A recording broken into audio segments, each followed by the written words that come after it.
And we made this thing as a proof of concept. And so you can see we got a field of LEDs, a bunch of different colors, right? Different colors for different junctions. We're going to keep coming back to that. And then a bunch of driver circuitry around here. At the last conference, Spectral Lab and Solero both said they're going to make 4-junction cells. How are you going to test those? And he said, I have no idea. That sounds like opportunity to me. And so we sat down and chewed on it for a while and came up with this idea. And I said, well, LEDs are terrible now, but I bet in 5 years they'll be powerful enough to be able to make a solar simulator, and then you could solve this 4th junction problem. Space is hard, especially when it comes to testing spacecraft components here on Earth. Take solar arrays, for example. These are mission critical because they provide power to the satellite.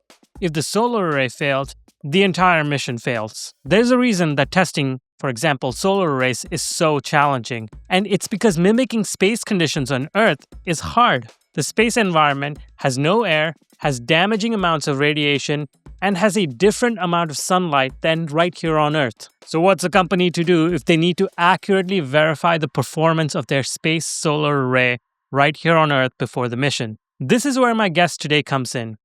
Casey Hare and his company, Angstrom Designs, have provided a solution to this problem.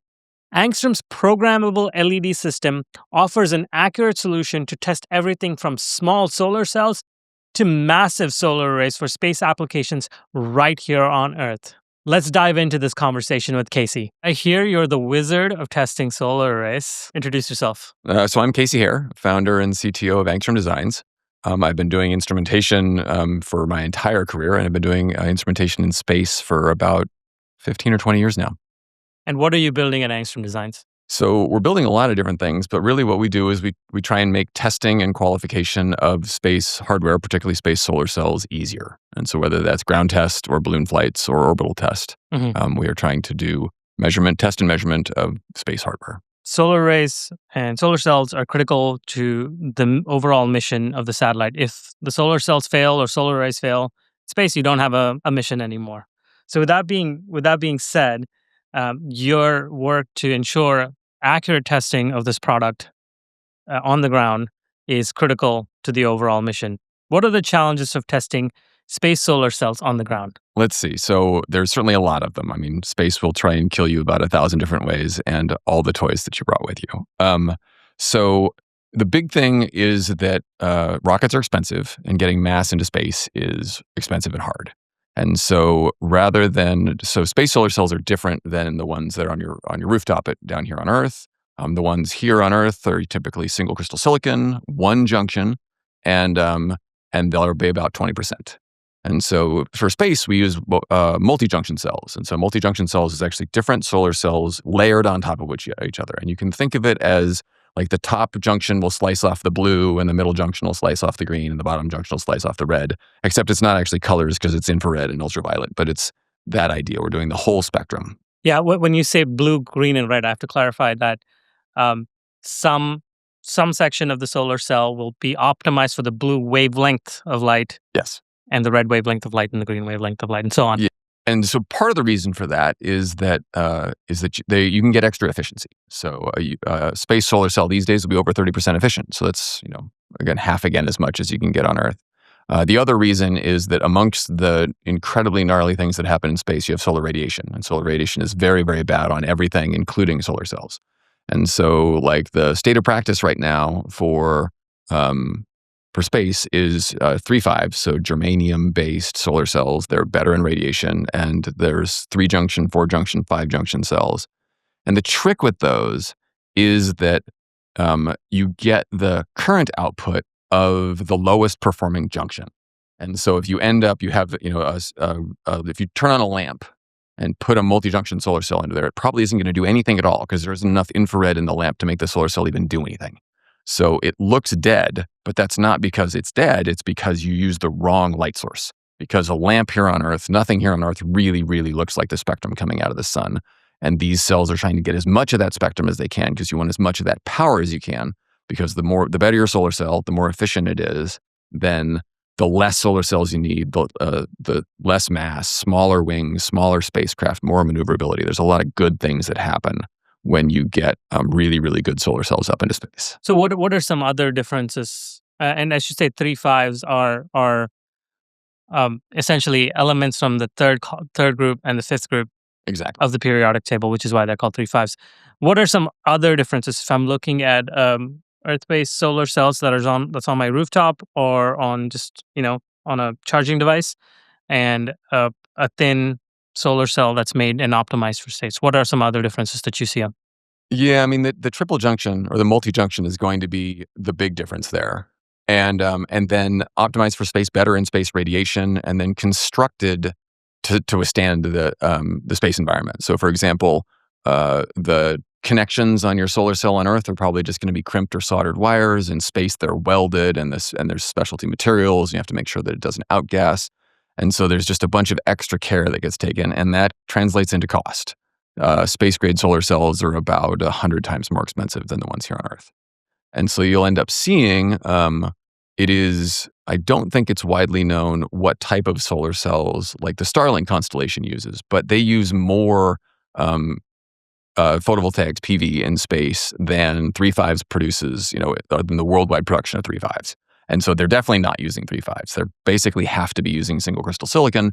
How has the heritage way or the traditional way of testing these solar cells been implemented to date? I mean, I think that there's a couple of things that make space more difficult. There's this multi-junction thing. We're going to keep coming back to that. With a regular solar panel, a silicon solar panel here on Earth, you could just use a lamp and you turn it up and down and you get the right current production. And it's a little goofy, but it works great. Multi-junction, that doesn't apply. And I think that the entire idea from this is actually pretty interesting. I did a couple of SBIRs early on in partnership with Orbital ATK. Mm-hmm. They were really great. Did some work with them, and had one with NASA Glenn. And I went out to NASA Glenn and was getting a tour of the lab by one of their junior scientists, who's now principal engineer. And we're sitting in front of, at the time, it was the world's most advanced solar simulator. And so it could do 3 junctions, and it had all these adjustments, and it was over a vacuum chamber. The thing's beautiful.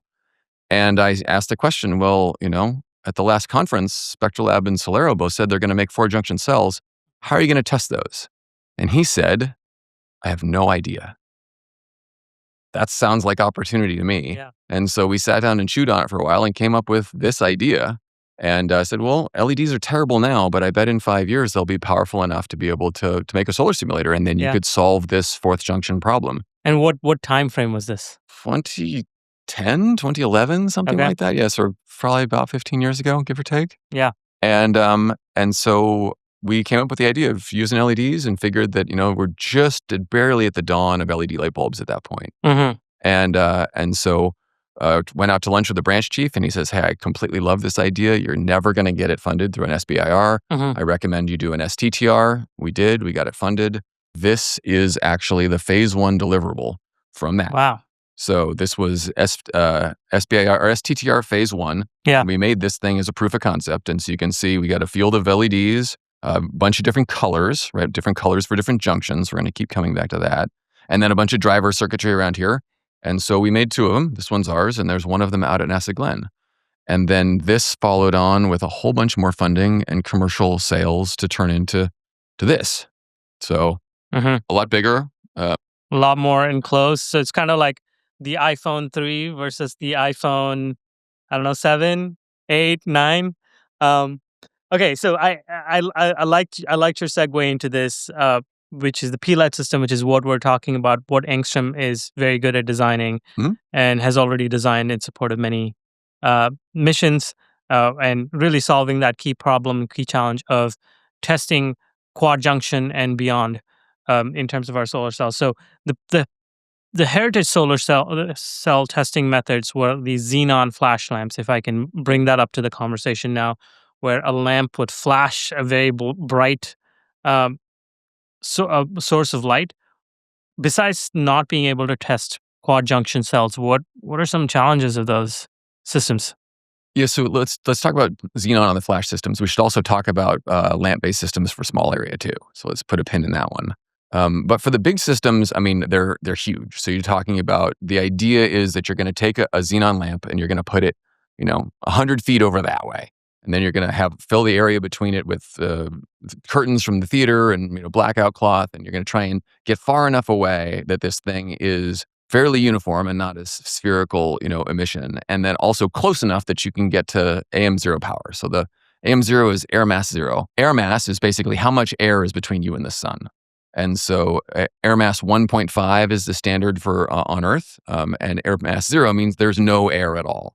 And so that's about 37% brighter, so more solar intensity than we have here. But it's not uniformly distributed because, thankfully, the atmosphere filters out the UV and the infrared, and so leaves us with a nice visible spectrum that we can see. And so that ends up being another one of the challenges, is not only does this need 37% more power than we have here on Earth, it also needs it in the ultraviolet and in the infrared, which are areas that are more difficult to produce light, at least, sort of for all of the known lamps. I guess the one difference there is incandescent lamps are really great at producing heat while they're not so good at producing light. So they're on the IR spectrum as opposed to the ultraviolet spectrum, but we need both. Again, for multi-junction cells, you need all of them. Right? If you have enough IR, but you don't have enough visible, you get nothing out of the cell. And you have a bunch of visible and no IR, you get nothing out of the cell as well. So you have to balance that. And so that ends up being a big challenge for how this has been done the entire time. And one of the really nice things about this technology is that rather than, if your xenon lamp system is 100 feet away and it's got these different sort of filters that slide in and these mirrors that they try and make adjustments. And if this area here has too much, UV and that area over there has too much IR, there's really not much you can do about it. And so with these systems, there's banks of, so like this area here will have a bunch of, blue LEDs in it and a bunch of white LEDs. And so if we say, oh, well, this area has too much IR, we can just turn it down. And it's just a setting in the software. And this area here doesn't have quite enough visible, we can just turn that up. In fact, that's exactly how we calibrate these things before we ship them to our customers. And so it ends up being adjustable. That's the other reason that this thing, again, would illuminate a fairly small cell. But if you want to do a whole panel, you're going to need dozens or maybe hundreds of these. And we can just stack them up next to each other, calibrate them all at once. And then they behave like a very, very large, solar simulator. So this is exciting. This is what I want to talk about. So we're talking about the PLED system. I understand the term programmable LEDs, but ground us. Compared to, say, the programmable LEDs that are on TVs, right?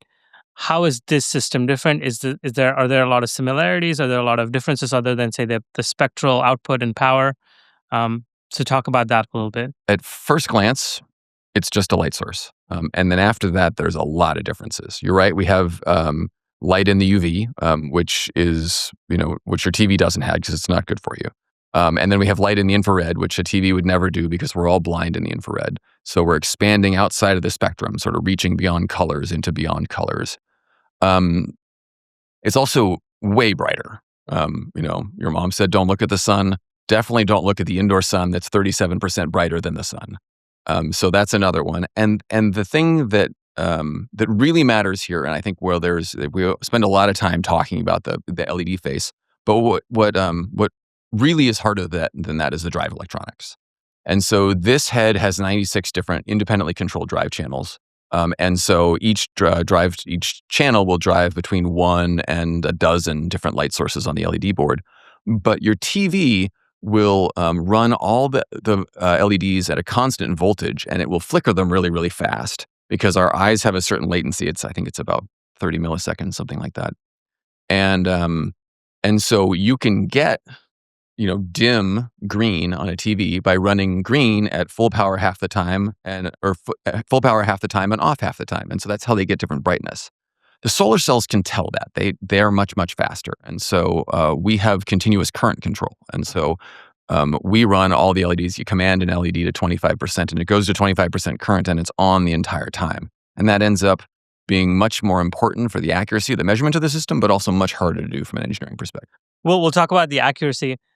But how did version 1 of this is the MVP, if you will, right?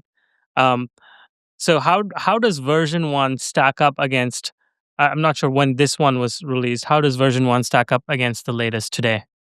There's quite a few similarities. I think that we knew we had to do continuous current control. And so I think the big difference here, most of them are obvious. It doesn't have nearly as many light sources. It's definitely not manufacturable.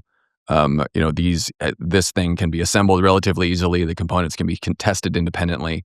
And the big one is power. I think that this can do 100 milliamps per channel, and this guy can do over an amp per channel. And what is required by solar providers today? What are they asking for in terms of? Well, I think they care about getting 1350 watts per meter square as an output. But what is required to successfully test, say, a large solar array? The standard that everyone abides by is a combination of an AIAA standard and an ASTM standard. But it basically says you have some illuminated area, whether it's a tiny little cell or a huge solar array, and you need to be accurate in your reproduction of the current of the colors in each one of the junctions to within 1%. You need to have the area over that entire the spatial area over that entire thing be accurate to within 2%. And you need it to not change over time within 2%. We can do a lot better than that. Those things, adding up errors is tricky, but you could loosely say those could add up to be 5%. This one will typically be below a total error on the order of about 1.5% to 2%, including all of those factors. And I think that that's really our opportunity, because what you'll see a bunch in the space industry is you'll have a standard and there won't be a really good way of measuring it. So people will say, oh, well, here's our target and we'll add 5%. And then someone else will integrate that and then add another 5%. And then so you end up with this thing of there was an overly large safety factor at the cell level for lack of good test. And then there was a safety factor at the array level for lack of good test. And then it gets integrated at the array integrator and they add another safety factor. And then you get this thing on orbit and it overproduces current by 30%. And you've seen some missions where they actually have to shut off circuits and off-point arrays and say, wow, it's producing way too much power. And I think there's a temptation to, give a round of high fives, be like, hey, we did it, 30% overproduction. But really, it was lack of understanding your testing, because what that meant is that array could have been 25% smaller. If you'd just done a better job of testing, you could have saved all that mass, you could have saved all that budget. You could have, cranked down on those requirements. And so I think that's really what we're trying to do, is we're trying to do what the industry does and then do it better so that the customers get used to numbers like 1%, 2% kind of numbers, not the error is 10, the error is 15. We just made something up. I think this is a key opportunity, especially what I see today when I talk to a lot of startups on the podcast. They don't want to over-design stuff. They don't want to embrace the over-design philosophy and margins on margins philosophy. They want to just do as much as needed to get their mission to orbit, because a lot of what these startups are facing are a time crunch to get to space. So I think you can offer that. And what I want to pivot to just a little bit is your take on the current state of the space industry compared to the 2010s, where there appears to be a clear inflection of the number of startups that are designing different kinds of missions. There are startups that are, mining asteroids or wanting to mine asteroids. There are startups wanting to put data centers in space with very large solar arrays, which was the most recent episode on the podcast. And there are startups trying to put lunar GPS systems around the moon. So I provide all of this context because where do you think this curve is heading in terms of wanting to test solar arrays quickly, cheaply, and in a manner that saves cost and time ultimately? It's an awesome question. And I think that it's an incredibly exciting time. That's part of the reason that we're here and we're doing this. And there's always this question, right? We know where we're going. We know that there is such an incredible opportunity in the space economy. And the question is are we early or are we on time? Are you a BlackBerry? Are you an iPhone? The attitude that many of the new space companies have is exactly right. If you look at the legacy processes, it was the government, which is a very, very low risk entity, wants to send a satellite to geosynchronous orbit, which is a much, much harsher environment, has to travel through the Van Allen belts, which will get more radiation in a day than you get in LEO in a year. And it needs to operate for 30 years. And it has to work. Like wartime crisis has to work. There is a level of risk aversion there that is appropriate for the situation that is wholly inappropriate if you're a new space provider that says, we need to get a proof of concept into LEO. Like none of those, you need to make sure that it works, right? You can't throw together, a system with 1,090% reliable components. That simply will not work. But you can test at the system level. You can shortcut a whole bunch of those things. You can turn a blind eye to radiation damage and just understand the fact that, if you use some cheaper cells, that you might see a bunch of appreciable radiation degradation on your prototype in LEO. And if that becomes a problem, then you can deal with it, or you oversize your arrays. And so I think there's a ton of opportunity.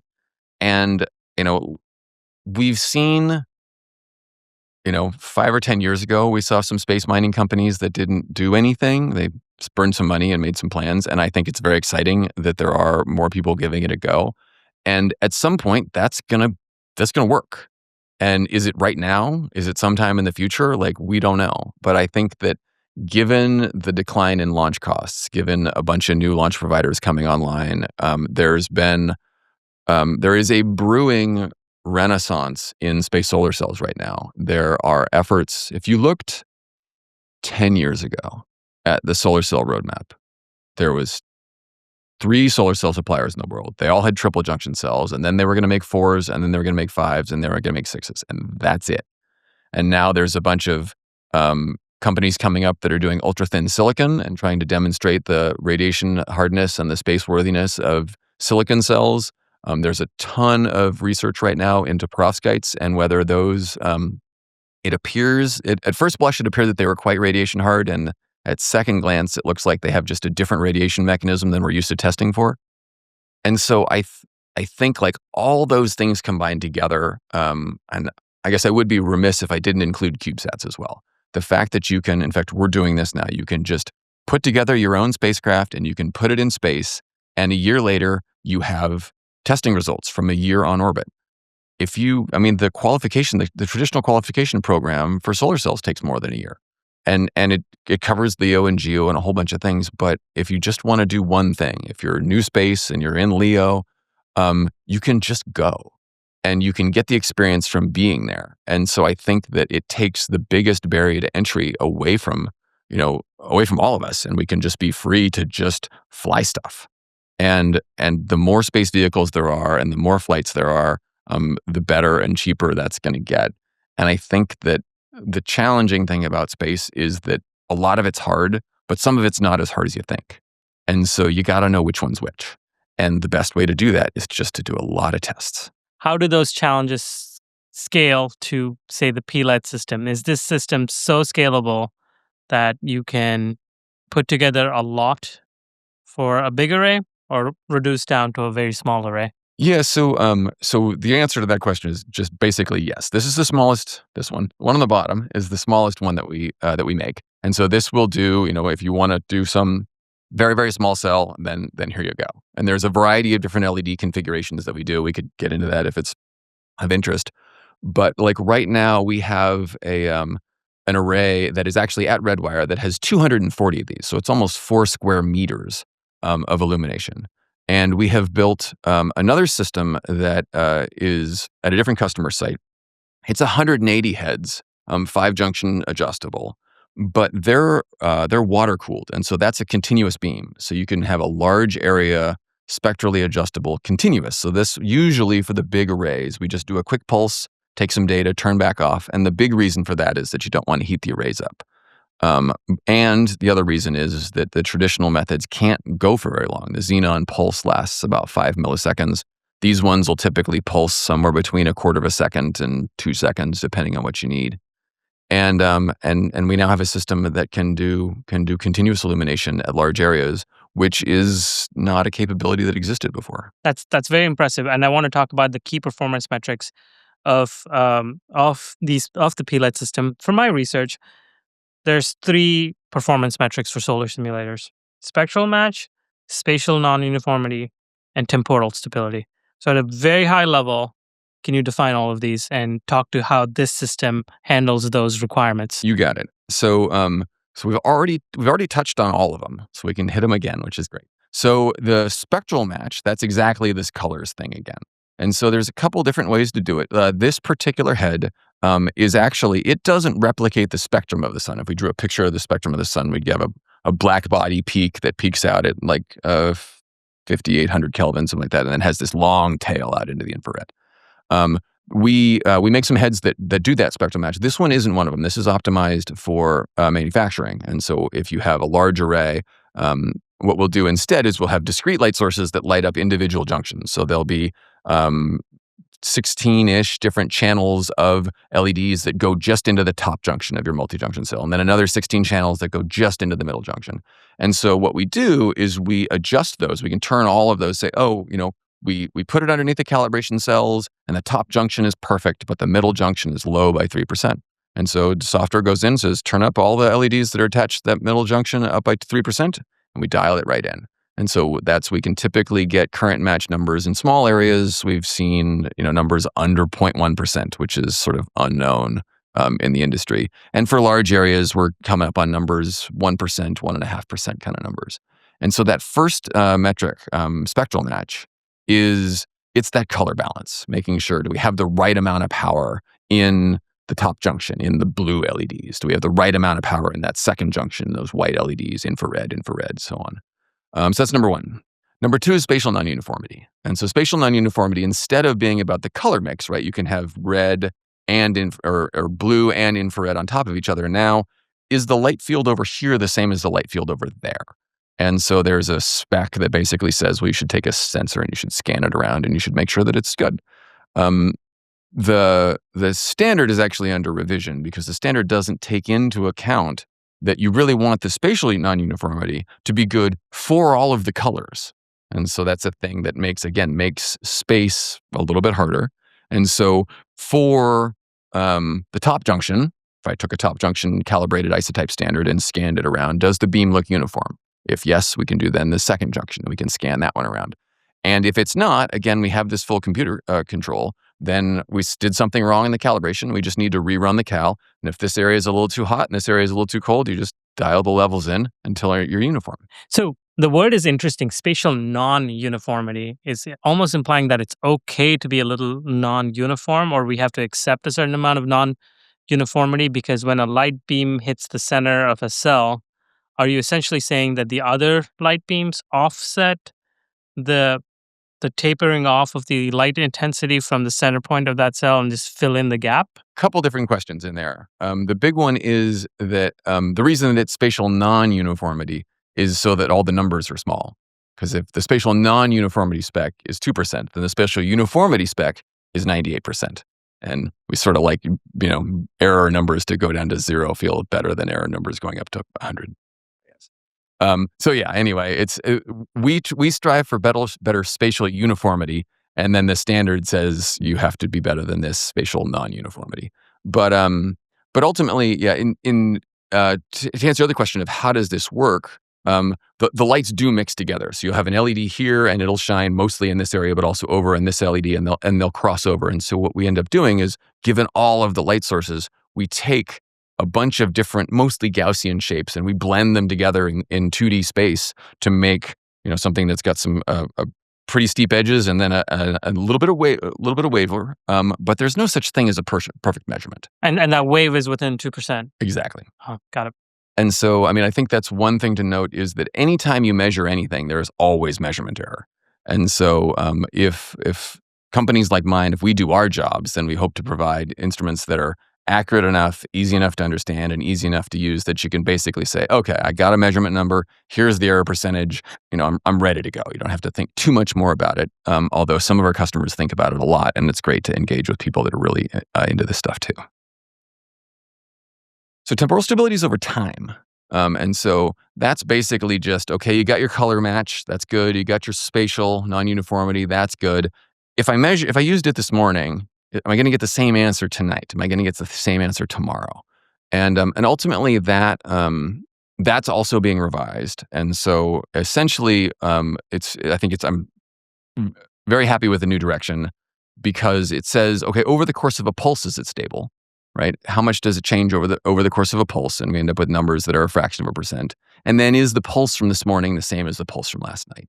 And you can end up What that ends up doing is it tells you how often you have to recalibrate your system. One of the things that we didn't realize because we took it for granted is there are some systems out there that can take half an hour, 2 hours to change intensity levels because there's enough things that move around in the system that they have to recalibrate.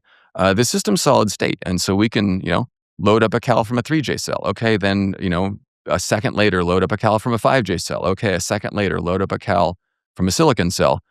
We just did 3 measurements in 10 seconds, and some of the other legacy systems out there, that would take 6 to 8 hours to do those 3 tests because they have to rerun a multi-hour calibration every time, and we can just recall the data and say, well, as long as the temperature in the lab hasn't shifted, which we can measure, then we know we're good to go. Yep. Yeah, when we got into this, we thought we had all you imagine your future problems. You imagine your future self solving your future problems, and we had a lot of ideas about spatial non-uniformity. It turned out that we needed to. That's much harder than we thought, and we had to use all of those imagined solutions and a bunch more. We also had a bunch of ideas about what to do about temporal stability, and it turns out that LEDs are just really stable, and we had to do like a couple of things, but not much. And so I think that that's just a case of we're riding on a very, very awesome, stable, mature technology there, and we get the benefit shows up in our temporal stability numbers. Not just a bunch of math in ChatGPT. So, wow, that's excellent. So we've covered the PLED system. So these are the testing systems you offer on the ground, but we'll work our way up the atmosphere a little bit, and we'll talk about the balloon flights, right? So for my research, high altitude balloon flights appear to be the standard for generating a solar simulator calibration standard, or is one of the popular ways to do it. So why do we need these calibration standards to be tested so high up? Yep. Well, and so the reason for that is basically you need to calibrate your solar simulator. And so if you say, okay, well, I need to test my solar arrays before I fly them because I want to make sure that they're working because rockets are expensive and we certainly don't want to fly anything that's broken. And so then I'm going to use a solar simulator. This one, in fact, all of them are highly adjustable. And so, but what do I adjust it to? And so we need some truth, some sort of gold standard. And there are a bunch of different ways to do that. You can try and do it on the ground. It's incredibly expensive. It is very, very hard. It is really, really easy to screw up. I think that's really the hardest, the big thing. There's basically one lab in Germany that has a large number of very, very dedicated people, and they are very, very thorough, and they do a very good job, and it is very expensive, and it takes a very long time. And so you can do it on the ground, but it is just really, really hard to do accurately. And so if you do it that way, you can get to uncertainty numbers on the order of 1, 2, maybe 3%. It's really easy to do worse than that. The alternative is just to fly the cells. For the longest time, NASA did a balloon flight program. It went until the early 2000s. Then the principal investigator retired. He held that program together through the strength of his grumpy grandpa will. I think he'd be actually proud of me saying that about him because he's a very, very strong-willed person who ran a very, very successful measurement campaign for a long time. And for a while, NASA had a Learjet, and then they had an ultralight plane, and they were doing flights about once a year. But the variability in the ozone column above the height that an airplane can fly was again on the order of 1% or 2%. And so you really, really want to do better than that because if you say, oh well, our calibration standards have a 4% uncertainty, you just flowed 4% all the way through your entire power analysis, and best case, your solar array just grew by 4%, and probably more.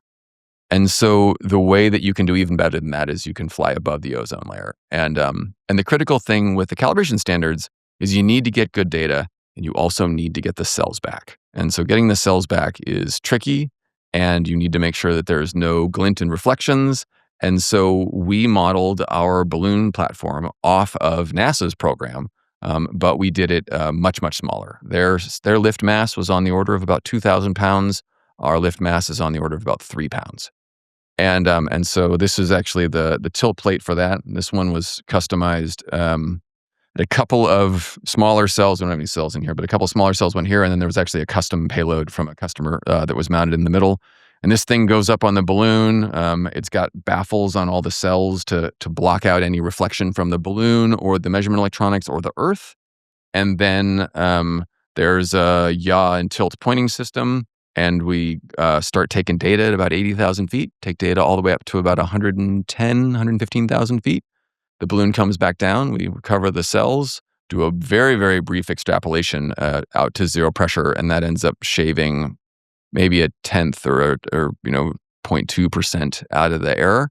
And now we have cal standards in a very, very accurate. You talk about overall accuracy of those measurements under 0.5%. And so that's very, very good for these type of measurements. Customers want their own cal standards, or is it cell providers who want calibration standards tested, or is it the prime customers of solar array integrators want these calibration standards tested? Yeah, so the everyone who uses a solar simulator needs a cal standard. You have to, right? We're going to talk about those metrics. How do you know if the color mix is right? How do you know if it's uniform? You have to measure it against some known good thing. And the most accurate way to do that is balloon-flown calibration standards. And so the way that it ends up working out is that cell manufacturers manufacture their own isotypes. They're responsible. So when I say isotypes, that's a single junction cal cell. And so it's through some solid state wizardry, they end up doing a remarkably good job at getting a material stack that looks like a full cell, but only one active junction. And so you have one for each junction, top, middle, bottom, or for a 5J, 1, 2, 3, 4, 5. And now you can use those standards to go and calibrate your solar simulator. So for the most part, everyone who uses a solar simulator needs cal standards. So everyone who sells solar cells needs to also sell cal standards. So sometimes we'll get balloon flight customers that are buying solar cells that want to check in on their suppliers, or sometimes we'll get programs that really want to understand the difference between choosing two cells. So maybe they'll take a bunch of cells and irradiate them to end of life conditions and then fly them on the balloon and compare them. It's a little bit more rare, but for the most part, what we do is we fly calibration standards for cell manufacturers or aspiring cell manufacturers. Wonderful. And what is the turnaround time for, say, I come to you and say, Casey, I want to fly these 3-5 cells on a high altitude balloon test, compared to the traditional way? What is the turnaround time for these high altitude balloon flights? So the large balloons that used to fly, there's still one in Europe. They try to fly once every 2 years, but sometimes they take 2 years or 4 years off, depending on demand and technical issues. So you're looking at a very, very infrequent thing. We can fly if pushed on a couple weeks' notice. We are trying to drop into a schedule of doing pre-scheduled flights so that people can just know, okay, here's when we're going to do a flight, and you can come forward and we can fill that balloon. And a few weeks turnaround time compared to potentially months to years is impressive. So have you seen a rising demand for more balloon flights, which made you want to pre-schedule flights? I think that it's mostly just that's the way that the industry is used to dealing with it, right? They're used to getting, NASA's one flight for the next year or two is on this date, get it together. And I think flights on demand are something that is relatively new, and so it takes the traditional customers a little bit of education to get them there. So yeah, but it's and it ends up being a pretty interesting day for us, right? Because we've got the old company F-150 out in the lot, and we'll leave right from here. We'll be out in the desert by south of Edwards about 8 a.m. Try and get the balloon in the air by 9. The last couple times, we've got flight tracking software where the balloon will send a bunch of telemetry, its position and velocity. And then we've got a computer here that downloads new wind data every 6 hours, takes the balloon data, and provides us with a map with a shrinking area of uncertainty for the landing zone. And so the last few times we've had the truck within a couple hundred feet of where the balloon came down when it came down. And so it was at the beginning, the prototyping of this program was really silly. And now that we've got it dialed in, it's pretty nice to have the flight day be nice and boring. So that's super impressive. So you got like the PLED system that, is the state of the art in testing solar cells on the ground. We've got a calibration standard system like the high altitude balloon flights that you offer that test solar cells as accurately and as quickly in space as possible.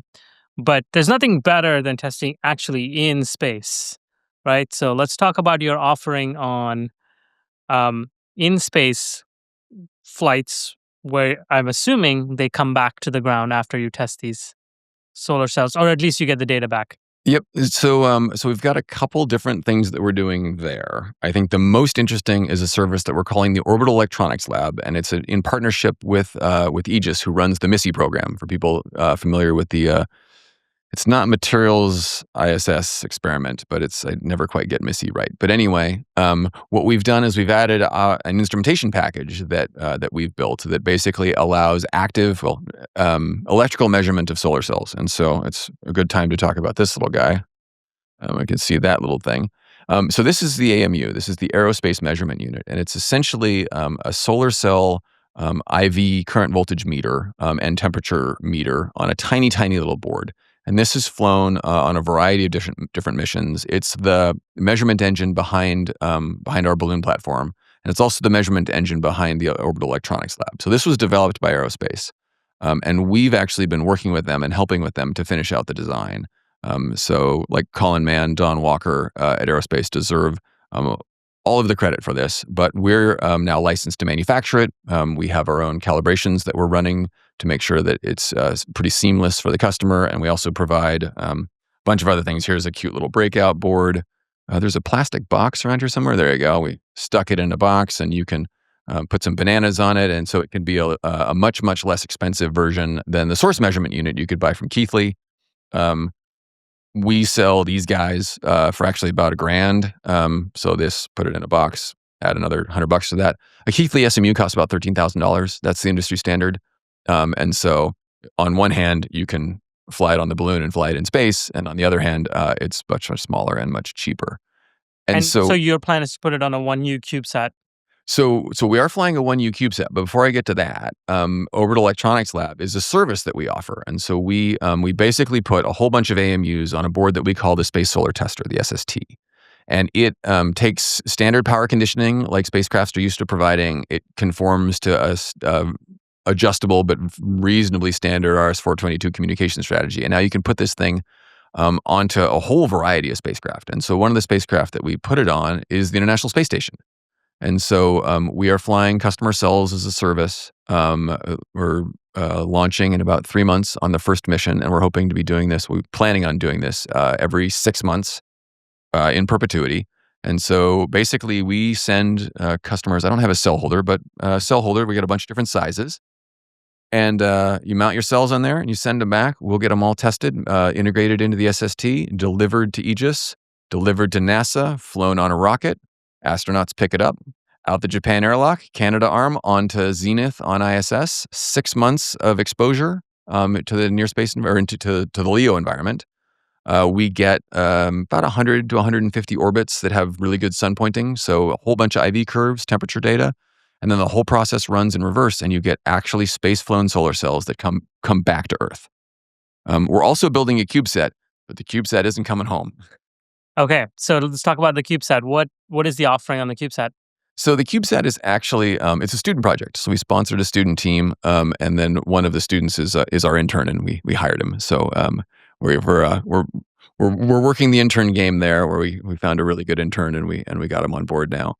And so the plan there is we're gonna build this CubeSat, and we're going to same thing, do what we do. We're gonna instrument it up with AMUs, and we're going to validate that we can do sun pointing and that we can get all the comms working, and we're going to fly a bunch of interesting solar cells in space and get a bunch of space measurements for the duration of that mission. Probably about 3 years is the plan.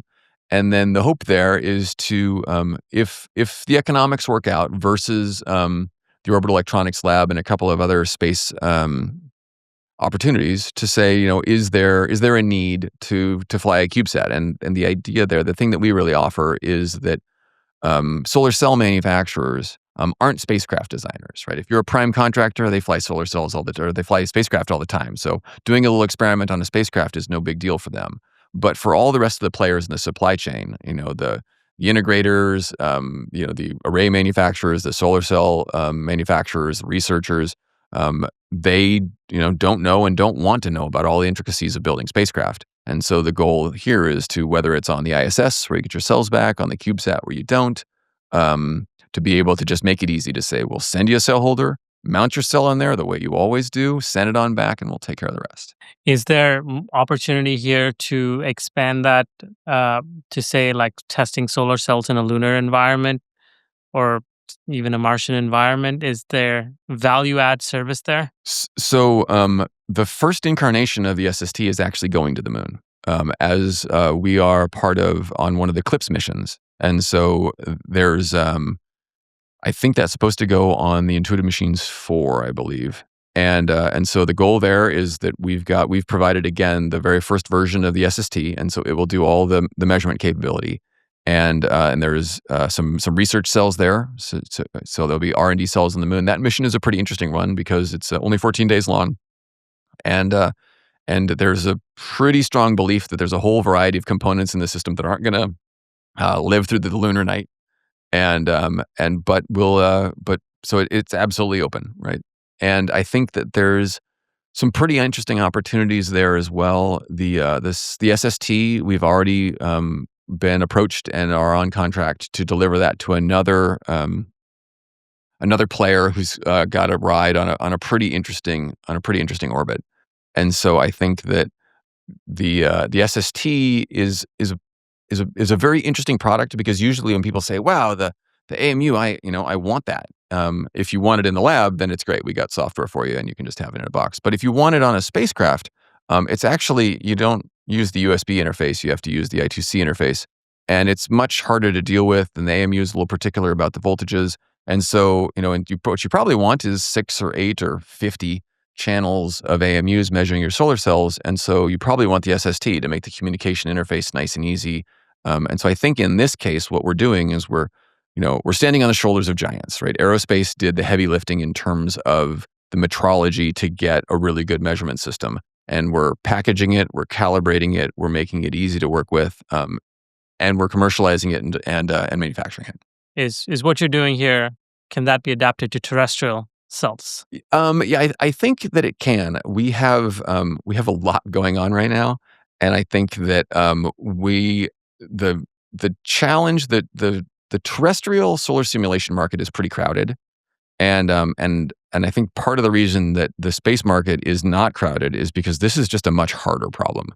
And so we've, where we get approached every once in a while, wow, you guys make these really great space solar simulators. Wouldn't it be pretty easy to make a terrestrial one? And the answer is, yeah, it actually is. But we're trying to make an even better space simulator. And so I think that the challenge for us, if we get to the point where we decide we want to take this thing to terrestrial testing, is that this has a level of accuracy that is beyond what terrestrial is used to and needs, and costs a bit more. And so if you can, if you have manufacturers that have managed to get by with a bunch of cheap lights and the data is good enough, then good for them. And so I won't say that it's not interesting, and I won't say that you're definitely not the first person to ask that question. But the things that I'm thinking about right now is how do we go even further with space testing? And so that's really kind of what we're spending our time on, is like, I want to make it so that no one's happy with 1.5% error. Right now, people are sometimes happy with 5% error, and we can get to 1.5, and I want to get to half. Looking out into the future, in the near term, you have flights on ISS. Super exciting to see. But maybe 5-10 years into the future, what do the products at Angstrom look like? That's a really, really good question. I think that we are very, very close to having solar simulation just solved. There's a little bit more error that we could squeak out of these things. There's a little bit better spectral match capability. But I think that PLEDs is going to be, future-proofed, because it's a very, very excellent reproduction of the solar spectrum, in a way that past technologies just weren't, right? Someone comes out with a 20-junction cell and you say, no problem, we're already there. And so I think that that our future is going to be more testing in space, easier access to the space environment, and then also more branching out into the tests that are peripheral to these ones. We have a program right now to automate some of the capability or some of the tests that are in the qualification standard, and so that's just a thing that we can do. We just automate those tests. We're doing a little bit of work now with electroluminescence and photoluminescence imaging. That's pretty interesting because it's a test method. So electroluminescence, as some of our friends at Solero say, they make really big, lousy LEDs. Because all a solar cell is it's just an LED that runs in reverse, and it happens to be like this instead of a tiny little light. And so if you pump current through a solar cell, it lights up. And if you pump current through a multi-junction solar cell, it lights up in a bunch of different colors. And so you can go and look at each one of those, and you can learn things about the solar cell performance. Similarly, instead of pumping current through it using a power supply and a wire, you could pump light into it. And then you could filter out the light that you pump in and look at the light that it's giving you back. And so you can do that on solar cells that don't have interconnects or wires hooked up to them. And so the terrestrial world uses that a lot. And space is starting to use EL and PL, electroluminescence and photoluminescence, but in ways that are not very self-consistent. And so I think that one of the challenges coming up is to figure out what is the real utility of things like that. I also look at some of the tests that are still done the very, very old school way, and think, the combined effects test in the standard is renowned for taking over a year and over $1 million. And I look at that test and think we could do a lot better than that. And so, I think that is kind of where we're heading. What is your contrarian bet besides what you're building at Angstrom? What is your contrarian bet that you see in the space industry today? Hey, so we had a slight issue recording Casey's contrarian bet. So here's Casey providing his contrarian bet. I want to start off with actually a factual bet. This is an easy one. Space is hard. Startups are hard. Startups in space are really hard. Most people don't have the money or the patience to suffer the, tens or hundreds of thousands of dollars or millions of dollars it takes to have a few failures, to learn the important things, to get to a sustainable business model. So a lot of companies are going to go out of business. The energy and interest right now is awesome. Prices are coming down, but everything is still super expensive in space. And so a lot of companies are going to go under. So my counterfactual bet is that the next big thing, the first billion-dollar space company is SpaceX, between the rockets and Starlink. So who's next? And I think that there are thousands of opportunities out there. Drugs that can only be developed in 0G, or new ways to grow crystals, or I don't know, something about radiation environment growth or atomic oxygen. Like, there's so many physical phenomena out there that will generate discoveries. Might be the only way you could make stuff is by manufacturing it in space. And so my bet is that the second billion-dollar space company will not actually have their target market on their minds. It's not going to be the company that says, "Oh, there was just this really cool discovery about crystal growth in 0G, and it's going to be a huge deal, and we're going to go get it." Those guys won't be there in time. The company that will be there will be people that are trying other things, that do excellent engineering execution, but for some reason the business model didn't work out. Right? They're trying to do a tourist hotel in space, and the economics didn't work out, or they're trying to do something else. And doing a really great job of the engineering, and realizing, hey, wait a minute, something just happened. We're at the right place at the right time to switch. I've grown from loving the word pivot 3 decades ago to sort of hating it now, but that's what it'll be. I think that the next billion-dollar space company will be someone who's doing amazing execution now, whose business model doesn't work out, and who's at the right place at the right time to grab the next big thing.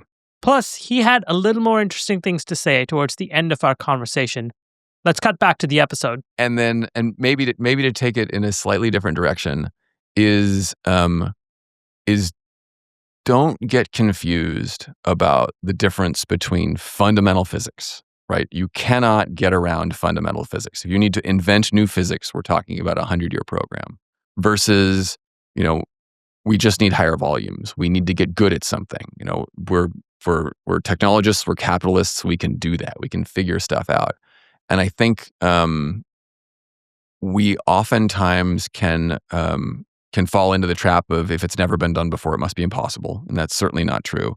Or worse, somebody tried it, they totally screwed it up, and therefore it's impossible. And it's like, well, you see that. As an example, there was a classic failure of reflective concentrators. So instead of 3 solar cells, they had a row of solar cells and then 2 little reflectors that flipped up. And you say, hey, this is great, right? We saved a third of our solar cell cost and saved a bunch of mass, until the coating on those reflectors came off and deposited on the solar cell, and the whole mission was scrapped. And it's a huge black eye and a massive screw up, and they certainly should have done differently. And the lesson that the industry learned was not be really careful with your coatings. The lesson they learned was concentrators are bad. And you close the door on a technology that is really very promising. And so, are we better off for not having learned anything about concentrators in the intervening 10 years? Now people are starting to look at them again. And so again, don't bet against fundamental physics, but do bet on, human innovation and ingenuity. Good way to end it. There you go. Thank you, Casey. Thank you so much, Anu.